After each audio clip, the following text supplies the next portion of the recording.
আমরা সবাই সূর্যকে সম্মান কেন করি? কারণ আমরা জানি যে সন্ধেবেলা যখন সূর্যাস্ত হবে তখন শুধুমাত্র অন্ধকার বাকি থাকবে। ঠিক কিছুটা এরকমই হয় আমাদের মাতা পিতাও, যিনি আমাদের জন্ম দেন, আমাদের ভরণ পোষণ করেন, আমাদের বড় করেন, আমাদের প্রেম প্রদান করেন। কখনো কখনো তাদের মুখ থেকে কটু কথা নিঃসৃত হয়, আমাদের দুঃখ হয়, কিন্তু তখন আমাদের এটা বোঝা উচিত এগুলি নিঃসৃত হচ্ছে আমাদেরই মঙ্গলের জন্য। যেমন সূর্যদেব, উনিও উত্তাপ দিয়ে থাকেন আমাদেরই মঙ্গলের জন্য, যাতে ফসল পাকতে পারে, যাতে জল বাষ্প হয়ে মেঘ হতে পারে, বৃষ্টি হতে পারে, আর এই সংসারে নিরন্তর জলের প্রবাহ থাকে। আমাদের মাতা পিতা, তাদের কঠোর আচরণ, তাদের কঠোর অনুশাসনের পেছনে লুকিয়ে থাকে ওনাদের ভালোবাসা। আমাদের তা বুঝতে হবে, সসম্মানে ওনাদের গ্রহণ করতে হবে। কারণ ঠিক সূর্যাস্তের পরে যেমন চতুর্দিক অন্ধকারচ্ছন্ন হয়ে যায়, তেমনি আমাদের জীবন থেকে যখন আমাদের মাতা পিতা চলে যায় তখন আমাদের জীবনেও শুধু এবং শুধুমাত্র অন্ধকারই ছেয়ে থাকে। সেই জন্য নিজের মাতা পিতাকে সম্মান করুন, ওনাদের ভালোবাসা প্রদান করুন। এই মন আর এই জীবন প্রসন্ন হয়ে বলবে, রাধা রাধা।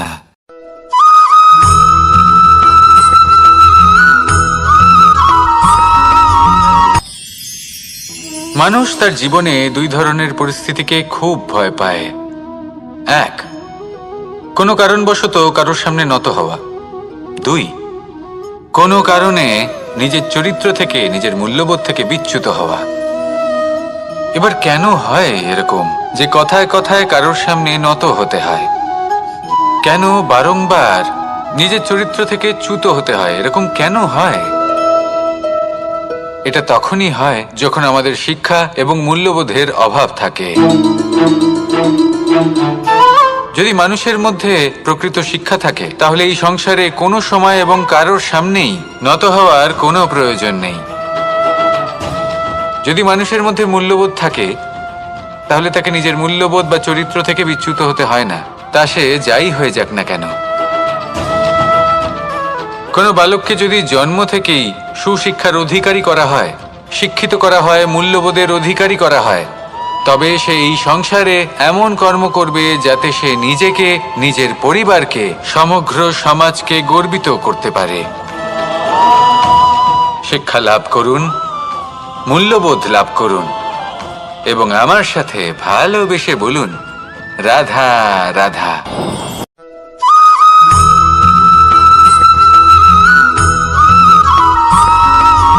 কথায় আছে, প্রত্যেক পুত্র তার পিতার প্রতিচ্ছবি হয়, আর সমস্ত প্রতিচ্ছবি চায় যেন সে তার অস্তিত্ব প্রাপ্ত করতে পারে। পুত্র চায় সে যেন তার পিতার মতো হয়, বা কখনো কখনো তার থেকেও শ্রেষ্ঠ হয়। সেটা কোনো অনুচিত ব্যাপার নয়। অনুচিত তখন হয় যখন পুত্র নিজের পিতার মতো হবার স্বপ্ন পূরণ করতে গিয়ে বা তার থেকেও শ্রেষ্ঠ হওয়ার স্বপ্ন পূরণে অনুচিত পথের আশ্রয় নেয়। কারণ তারপরে সে তার পিতার গুণগুলি আত্মসাৎ করতে চায় না। সে শুধুই এটা চায় যে সংসারের চোখে যেন আমি শ্রেষ্ঠ প্রমাণিত হই। এটা অনুচিত। সংসারে এমন অনেক মানুষ আছেন যারা এই কারণে শ্রেষ্ঠ হওয়ার চেষ্টা করেন যাতে তার পরিবারের, তার পিতার সম্মান বৃদ্ধি পায়। এমনও মানুষ থাকেন, আর এটাই হলো পার্থক্য উদ্দেশ্যের। মনে রাখবেন, যদি আপনার উদ্দেশ্য শুভ হয় তাহলে পথও শুভ হবে, যদি আপনার উদ্দেশ্য অশুভ হয় তাহলে পথও অশুভ হবে। তাহলে নিজের পিতার মতো হবার চেষ্টা অবশ্যই করুন, তার থেকেও শ্রেষ্ঠ হওয়ার চেষ্টা অবশ্যই করুন, কিন্তু মনে রাখবেন আপনার সংকল্প আর আপনার উদ্দেশ্য এই দুই শুভ হওয়া উচিত। তাহলে আসুন আর আমার সাথে ভালোবেসে বলুন, রাধা রাধা। এই সংসারের সব থেকে গুরুত্বপূর্ণ তত্ত্ব কোনটা? প্রথম হলো সময়। জন্ম থেকে মৃত্যু পর্যন্ত এই যে সময়, এটাই তো হলো জীবন। দ্বিতীয় হলো জীবন, যাতে আমরা সময়ের সদ্ব্যবহার করি। শ্রেষ্ঠ থেকে শ্রেষ্ঠতর কাজ করার চেষ্টা করি। বহু বছরের এই পরম্পরা, এই সংস্কৃতিকে এগিয়ে নিয়ে যাওয়ার চেষ্টা করি। এই সংসারে আমরা অংশগ্রহণ করতে চেষ্টা করি। তৃতীয় হলো ধন। সেই ধন যা প্রত্যেক ব্যক্তি অর্জন করতে চেষ্টা করেন। এবার এই তিনটি তত্ত্বের মধ্যে একটা সামঞ্জস্য আছে, সমান ব্যাপার আছে। সে ধনই হোক বা সময় হোক বা হোক জীবন। আর সেই সমান ব্যাপার হলো যে যদি আপনি এটা গণনা করতে থাকেন তাহলে তা কমতে থাকে, যদি আপনি এটা ব্যবহার করেন তাহলে তা বাড়তে থাকে। একে সংগঠিত করে রাখতে চেষ্টা করলে এ হাত থেকে ফসকে যায়, কিন্তু যদি আপনি একে সামলে রাখতে শিখে যান তাহলে এমন কাজ করবেন যাতে সংসারের সাথে সাথে পরবর্তী প্রজন্ম লাভবান হবে। যদি কিছু শিখতে চান তাহলে সামলাতে শিখুন, গণনা করা বা সংগঠিত করা নয়। আসুন আর আমার সাথে ভালোবেসে বলুন, রাধা রাধা।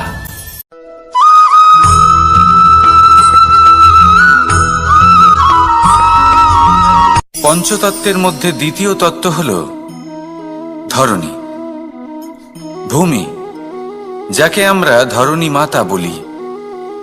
এই ধরণী ধৈর্য ধারণ করে, আর এর ওপরেই আমাদের সমগ্র সংসার নির্ভরশীল।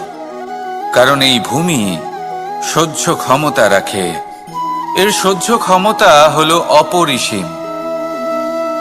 সন্তান যতই আঘাত প্রদান করুক না কেন প্রেম পূর্বক সহ্য করে, আর তার বদলে অমূল্য রত্ন প্রদান করে। সন্তান যদি হাল চালায় তাহলে তার বদলে তাকে অন্ন প্রদান করে। এটাই হলো ধরণী। এবার এর থেকে আমরা কি শিক্ষা পেতে পারি? এটাই যে কারোর জন্য কিছু করা বা কাউকে কিছু দেওয়া মনে কোনো কামনা ছাড়াই। আর এই কথাটা বুঝে যান, যদি কারোর জন্য কামনা না রেখে বা কোনো পাওয়ার আশা না রেখে কারোর জন্য কিছু করেন বা কারোকে কিছু দেন, যদি এটা আপনি শিখতে পারেন তবে আপনি ভালোবাসতে শিখে গেছেন। আর সেই জন্যই এই ধরিত্রীকে মাতা বলা হয়। কারণ মাতা শুধু উনি নন যিনি গর্ভে সন্তানকে ধারণ করেন, মাতা তো উনিও যিনি জীবন বাঁচতে শেখান, যিনি জীবন বাঁচার উদাহরণ প্রদান করেন। তাহলে ধরণীর থেকে এই নিঃস্বার্থ ভাব শিখুন, নিঃস্বার্থ ভালোবাসা শিখুন, আর এই ভালোবাসার সাথেই বলুন, রাধা রাধা। কথায় আছে, অন্ধকারে প্রদীপ প্রজ্বলিত করলে চতুর্দিক আলোকিত হয়। কিন্তু যদি এই প্রদীপ আমি সূর্যের আলোর সম্মুখে সকালবেলায় প্রজ্বলিত করে রেখে দিই তাহলে কি হবে? আপনি বলবেন যে এটা করে তো কোনো লাভই হলো না। সূর্যের প্রকাশের সামনে এই প্রদীপ আসলে কিছুই নয়। এবার এই চিন্তা ভাবনা প্রত্যেক দিন করতে হবে, আর একটা অমূল্য শিক্ষা পেতে হবে। মনে করুন যে আপনি মহাপুরুষের সামনে বসে আছেন, কোনো মহাজ্ঞানীর সামনে। তাহলে সেই ব্যক্তির সামনে নিজের জ্ঞানের প্রদীপ প্রজ্বলিত করবেন না,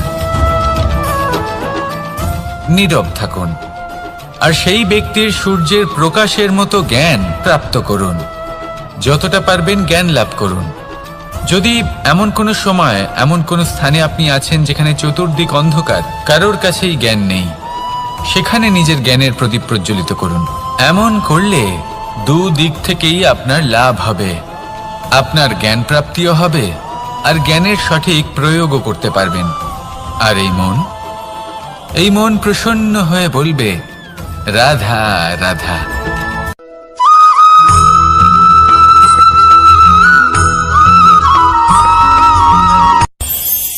এই সংসারে আমরা প্রকাশ কোথা থেকে পাই?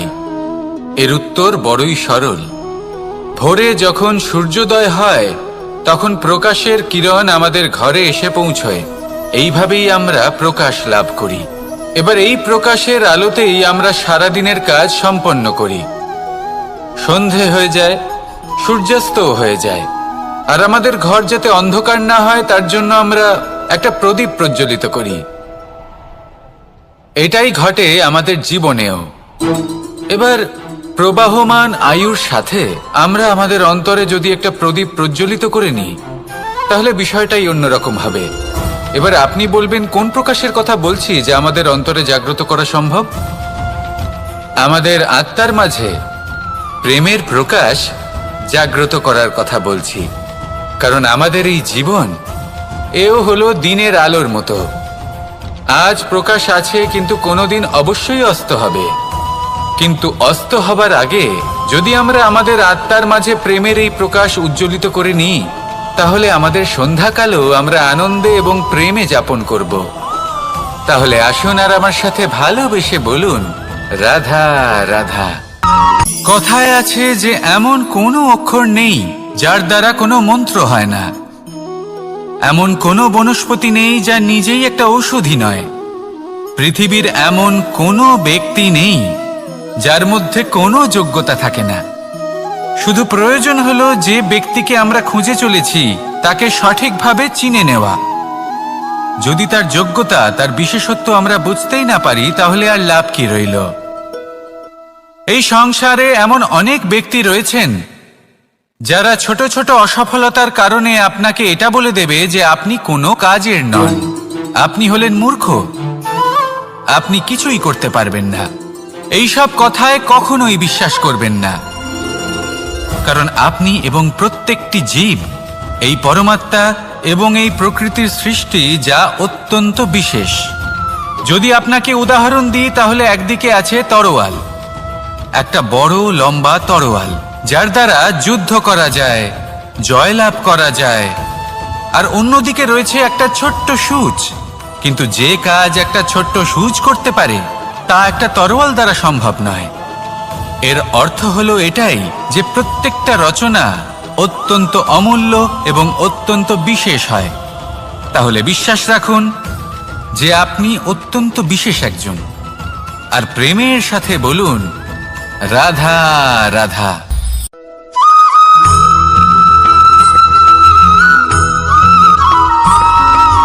জীবনে যখন কোনো ব্যক্তি নিজের লক্ষ্য প্রাপ্তির জন্য নিরন্তর পরিশ্রম করতে থাকেন, চেষ্টা করতে থাকেন, তখন তিনি কষ্ট অনুভব করেন। কখনো শারীরিক কষ্ট, কখনো মানসিক কষ্ট। এবার উনি এটা ভাবতে থাকেন যে আমি কি উচিত করছি নাকি অনুচিত করছি। কারণ অন্যদিকে এমন একজন ব্যক্তিও আছেন যিনি একদমই পরিশ্রম, চেষ্টা করছেন না। তিনি মদিরা পান করেন, বিলাসিতায় জীবন কাটান, অলস প্রকৃতির হয়ে ওঠেন, নিদ্রাতে বিলীন হয়ে থাকেন আর ভাবেন যে তিনি সুখ লাভ করছেন। কিন্তু এরকম কেন হয়?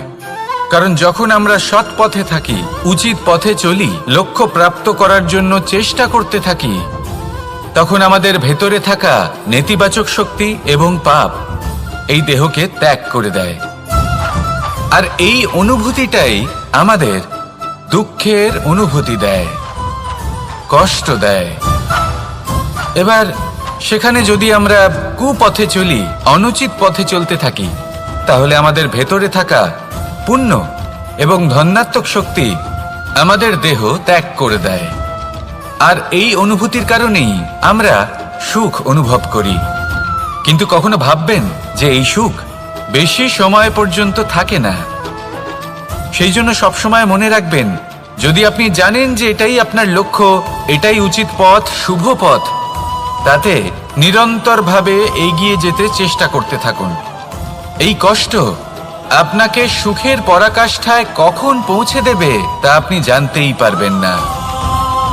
আসুন আমার সাথে ভালোবেসে বলুন, রাধা রাধা।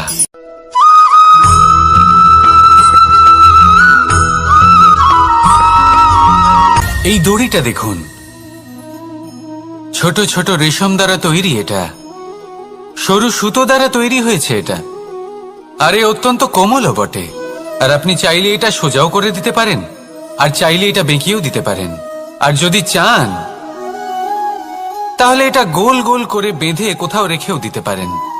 এবার এই কোমল দড়ি যদি কোনো নিষ্ঠুর কঠিন পাথরে বারংবার জড়িয়ে দেওয়া হয়, তাহলেও তাকেও কাটতে পারে, নিজের ছাপ ছেড়ে যেতে পারে, সেটার আকারও বদলে ফেলতে পারে। এবার এর কারণ কি? এর কারণ হলো অভ্যাস আর নিরন্তর প্রচেষ্টা। যদি আপনিও চেষ্টা করেন আর নিরন্তর কর্ম করে যান, তাহলে আপনার প্রারব্ধ পাথরের মতো কঠিনই হোক না কেন, তাতে ভাঙন ধরিয়েও আপনি নিজের লক্ষ্যে অবশ্যই পৌঁছতে পারবেন। একটা গুরুত্বপূর্ণ কথা মনে রাখবেন,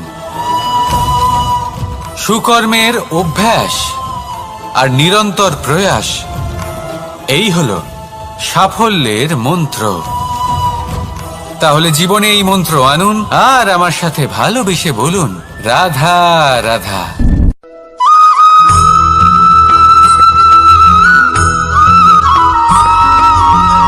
এই সংসারে কোনো বস্তু হোক বা ব্যক্তি হোক, তার একার গুরুত্ব কিন্তু খুব বেশি নয়।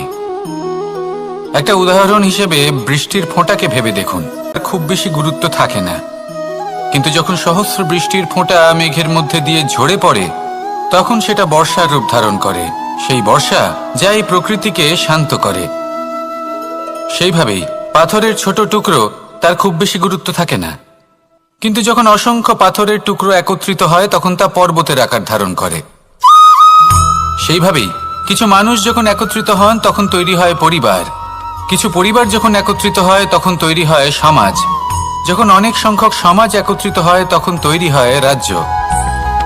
এবার এই রাজ্যের সবথেকে গুরুত্বপূর্ণ ব্যক্তি হতে পারেন রাজা, কিন্তু তাও সেই রাজা একা কিছু করতে পারেন না। যুদ্ধ লড়ার সময় তারও নিজের সৈন্যদলকে প্রয়োজন পড়ে।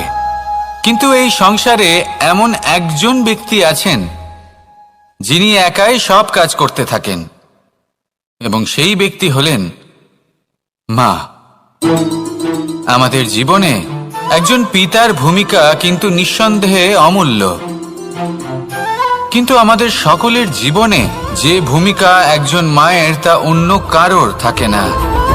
একজন মা একাই সন্তানকে বড় করতে পারেন, সংস্কারী করে তুলতে পারেন, তার জন্য পরিশ্রম করেন। আর এত কিছু কাজ করার পরেও তার কাজের জন্য তিনি প্রশংসা অবশ্য পান না। উল্টে যদি সেই সন্তান অনুচিত পথে চালিত হয়, অনুচিত কর্ম করে, তখন সেই মাকেই অপবাদের পাত্র হয়ে উঠতে হয়। আমাদের জীবনে মায়ের যোগদান কতটা সেটা বুঝুন। আপনাকে বড় করে তোলার জন্য উনি কতটা পরিশ্রম করেছেন সেটা বুঝুন। আজ থেকে, এখন থেকে, এই মুহূর্ত থেকে মাকে সম্মান করতে শিখুন। যখন সময় পাবেন, যখন সুযোগ হবে, তখন তার প্রশংসা করুন, ওনারও ভালো লাগবে। আর মায়ের এই মমতার জন্য, তার এই ভূমিকার জন্য আসুন সবাই মিলে আমরা তাকে প্রণাম করি, আর সকলে মিলে ভালোবেসে বলি, রাধা রাধা। আপনি কখনো কোনো বাজকে নিজের বাসা বানাতে দেখেছেন? এই বাজ যখনই কোনো বাসা বানায় তখন উঁচু গাছের ডালে বা কোনো পর্বতের শিখরে বাসা বানায়, অনেক উচ্চতায়, আর সেখানে তার সন্তানও জন্মগ্রহণ করে। যখন এই সন্তানেরা জন্মায় তখন এই বাজ খুবই ভালোবেসে এবং খুব সাবধানে এদের পালন পোষণ করে, নিজের ঠোঁট দিয়ে তাদের ঠোঁটে খাবার পরিবেশন করে।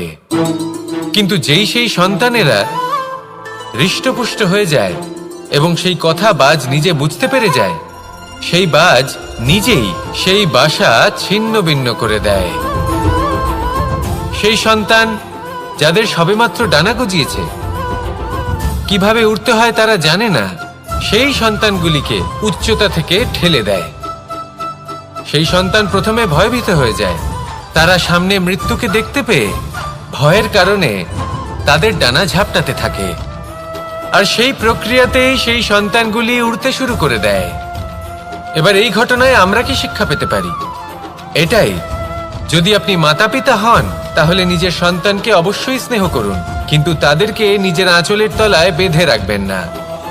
যদি আপনি চান আপনার সন্তান জীবনে উন্নতি করুক, তাহলে নিজের মুঠো থেকে তাদের স্বতন্ত্র করে দিন, এই সংসারে সংঘর্ষ করতে দিন। সেই সন্তান নিজেই বুঝতে পারবে যে জন্মের সময় পাওয়া ডানা কি করে ব্যবহার করতে হয়। আর আপনার চোখের সামনে আপনার সন্তান এই আকাশে উড়তে থাকবে। তাহলে আসুন আমার সাথে ভালোবেসে বলুন, রাধা রাধা। ভুল কেউ একজন করেছেন, আপনি তা ভুলেও করবেন না। রাধা রাধা। নারী জন্মসূত্রে কারোর কন্যা, ধর্মসূত্রে কারোর পত্নী, আর কর্মসূত্রে কারোর মা। আমাদের মনে এই ছবি আঁকা রয়েছে একজন নারীকে নিয়ে, তাই না? একটা অতুলনীয় ভূমিকা রয়েছে নারীদের আমাদের জীবনে, আর নারী ছাড়া আমরা কিছুই নই। কিন্তু অধিকার, সেখানে আমরা একটা ভুল করে বসি। যখন নারী একজন কন্যা থাকে, যখন সে জন্ম নেয়, তখন তার ওপর অধিকার থাকে তার পিতার।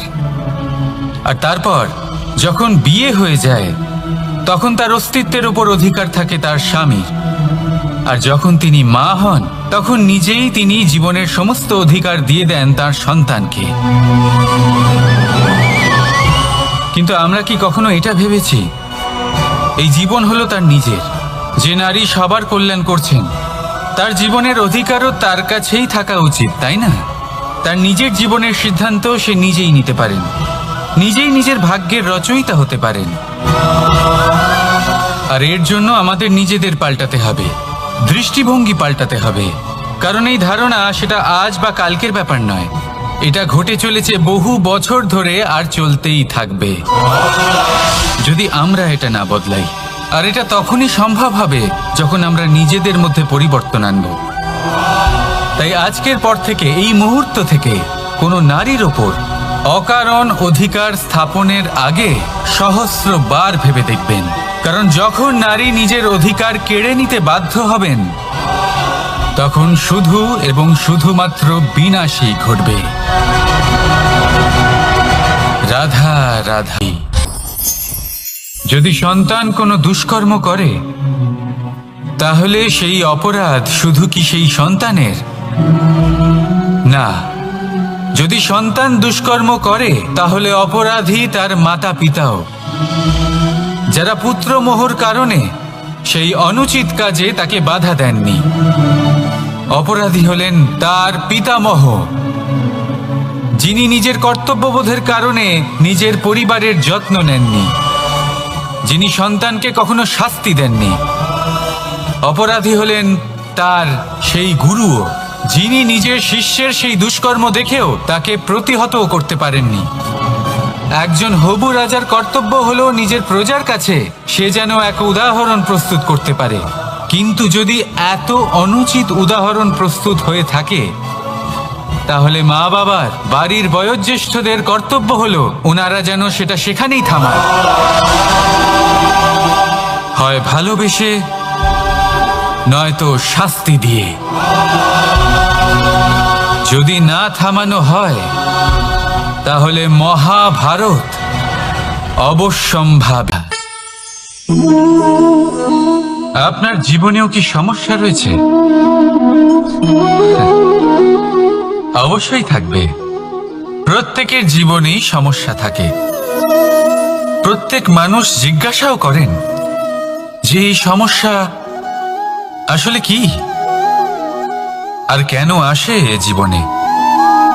আপনাকে একটা কথা বলে দিই যে সমস্যা আসলে সেটা নয় যা আপনার পথে বাধা সৃষ্টি করে, বরং সমস্যা হলো সেটাই যেটা আপনি তখন দেখতে পান যখন আপনার একাগ্রতা আপনার পথ থেকে, আপনার লক্ষ্য থেকে সরে যেতে থাকে।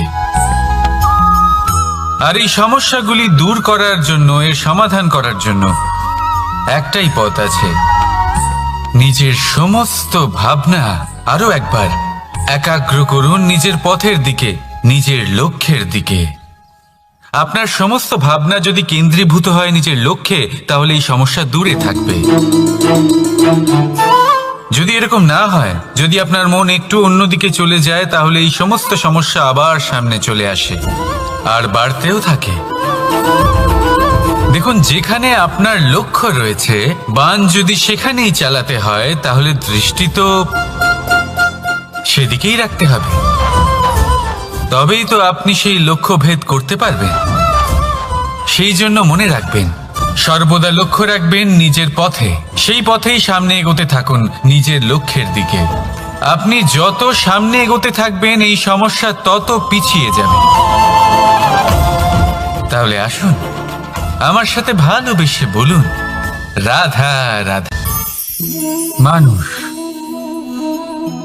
কোনো ব্যক্তির নির্মাণ হয় কিভাবে?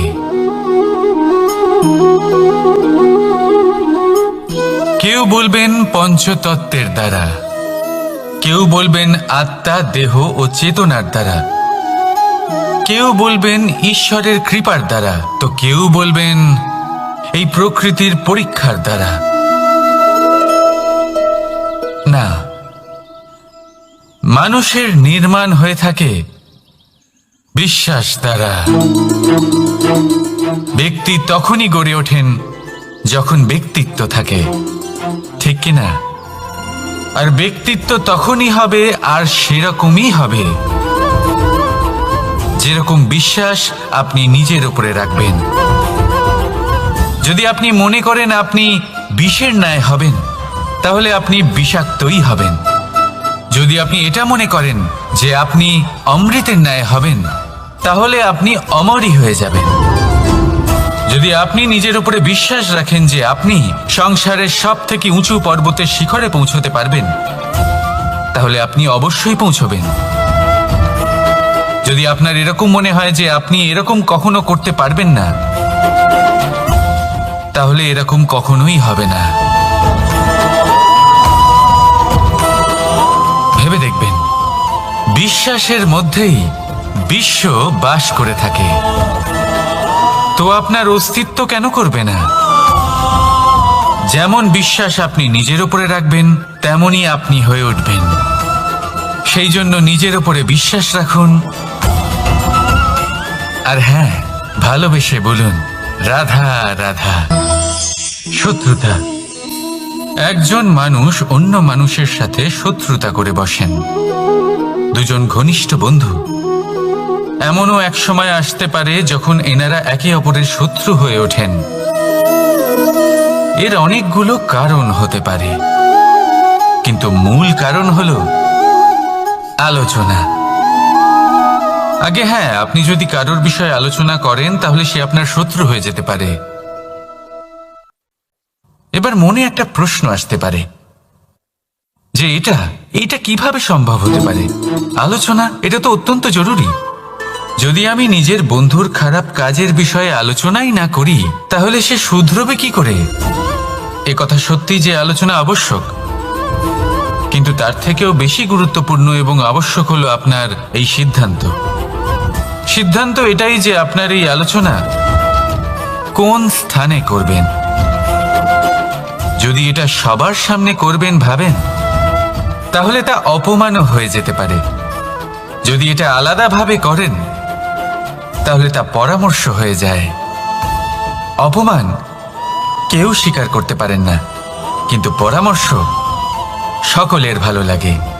তাহলে যদি আপন কারোর জন্য ভালো কিছু চান, কাউকে শুধরে দিতে চান, আর আপনার মনে হয় আলোচনা আবশ্যক, তাহলে সর্বপ্রথম সময়, পরিস্থিতি আর স্থানের কথা মনে রাখবেন, নয়তো এই আলোচনা আপনাকে খুব ভোগাতে পারে। তাহলে আসুন আমার সাথে ভালোবেসে বলুন রাধা রাধা। অনেক ব্যক্তির মনে একটা প্রশ্ন জাগে আমাকে আর রাধাকে নিয়ে। বলেন যে না, আমি আর রাধা একসাথে থাকি না, আমাদের বিয়ে হয়েছে।